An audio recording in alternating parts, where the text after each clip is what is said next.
ఆకాశం వైపు ఒకసారి చూడండి.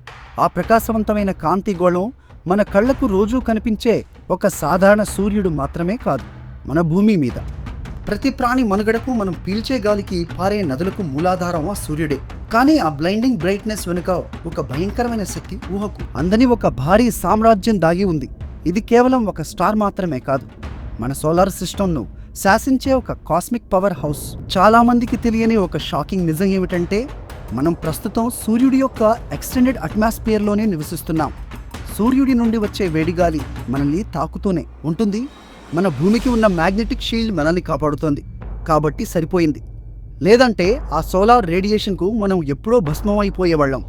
మీరు చూసే ఆ గోల్డెన్ సన్ రైజ్ వెనుక ఒక అద్భుతం ఉంది.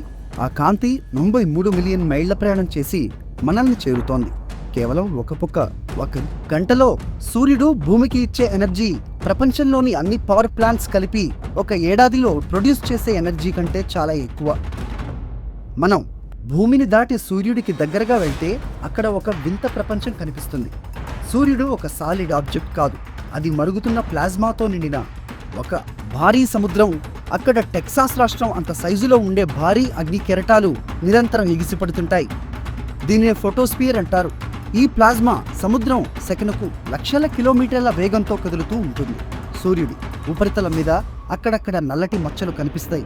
వీటిని సన్ స్పాట్స్ అంటారు. ఇవి చూడటానికి చిన్నగా అనిపించిన ఒక్కో మచ్చ మన భూమి కంటే పెద్దదిగా ఉంటుంది.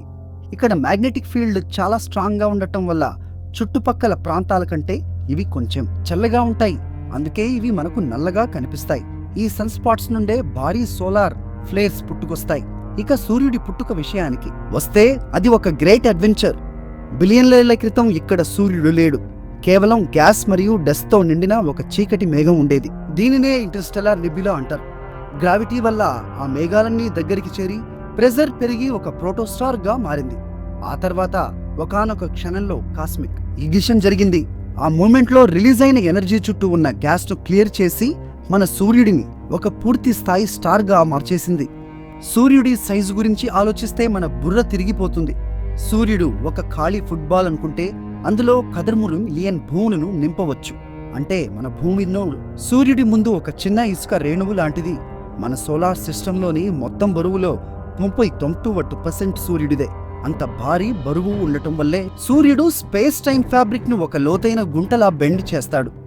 ఆ గ్రావిటీ వల్లనే భూమి మరియు మిగతా గ్రహాలు సూర్యుడి చుట్టూ ఒక క్రమ పద్ధతిలో తిరుగుతున్నాయి. సూర్యుడి లోపలి పొరల గురించి తెలుసుకోవడం మరింత ఆసక్తికరం. కోర్ తర్వాత రేడియేటివ్ జోన్ ఉంటుంది. ఇక్కడ ఎనర్జీ చాలా నెమ్మదిగా ప్రయాణిస్తుంది. ఒక కాంతి కణం ఈ పొరను దాటడానికే 1000 ఏళ్లు పడుతుంది. దాని తర్వాత కన్వెక్షన్ జోన్ ఉంటుంది. ఇక్కడ వేడి గ్యాస్ పైకి రావడం, చల్లబడిన తర్వాత మళ్ళీ కిందకి వెళ్లడం వంటి ప్రక్రియ నిరంతరం జరుగుతూ ఉంటుంది. ఇది సరిగ్గా మరుగుతున్న నీళ్లలాగే కనిపిస్తుంది. సూర్యుడి సెంటర్లో అంటే కోర్లో ప్రెజర్ ఎంత ఉంటుందంటే భూమి మీద ఉండే అట్మాస్ఫియర్ కంటే 25 బిలియన్ టైమ్స్ ఎక్కువ. అక్కడ హైడ్రోజన్ ఆటమ్స్ ఒకదానితో ఒకటి బలంగా ఢీ కొట్టి హీలియంగా మారుతాయి. దీనినే న్యూక్లియర్ ఫ్యూజన్ అంటారు. ఇక్కడ ప్రతి సెకనుకు బిలియన్ల కొద్దీ హైడ్రోజన్ బాంబులు పేలింత ఎనర్జీ రిలీజ్ అవుతుంది.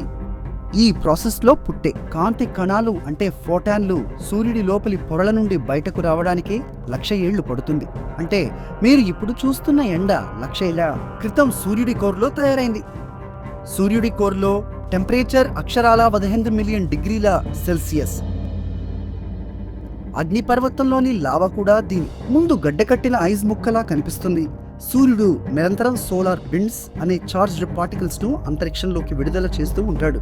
ఇవి గంటకు మిలియన్ల మైళ్ల వేగంతో ప్రయాణిస్తాయి. ఇవి భూమిని తాకినప్పుడు నార్థర్న్ లైట్స్ లేదా అరోరాస్ వంటి అద్భుతమైన రంగులు ఆకాశంలో కనిపిస్తాయి. ప్రతి స్టార్ కి ఒక ఎండ్ ఉంటుంది. మన సూర్యుడికి కూడా ఒక ఎక్స్పైరీ డేట్ ఉంది. మరో 5 బిలియన్ ఏళ్ల తర్వాత సూర్యుడిలోని హైడ్రోజన్ అయిపోతుంది. అప్పుడు అది ఒక రెడ్ జైంట్ గా మారి సైజులో విపరీతంగా పెరిగి భూమిని కూడా మింగేస్తుంది. ఆ తర్వాత మెల్లగా చల్లబడి ఒక వైట్ డ్వార్ఫ్ గా మిగిలిపోతుంది. చివరిగా ఒక మాట, మనం అందరం స్టార్ స్టఫ్ తో తయారైన వాళ్ళమే. మన బాడీలో ఉన్న ఐరన్, కార్బన్ అన్ని కూడా ఏదో ఒక స్టార్ కోర్ లో తయారైనవే. సూర్యుడు మన పాస్ట్, ప్రెజెంట్ మరియు ఫ్యూచర్. ఈ విశాలమైన చల్లని అంతరిక్షంలో మనకు వెచ్చదనాన్ని, జీవాన్ని ఇస్తున్న ఆ సూర్యుడికి మనం రుణపడి ఉంటాం. సూర్యుడు ఒక అద్భుతం, ఒక మిస్టరీ. ఆ మిస్టరీని ఛేదించే ప్రయాణం నిరంతరం కొనసాగుతూనే ఉంటుంది.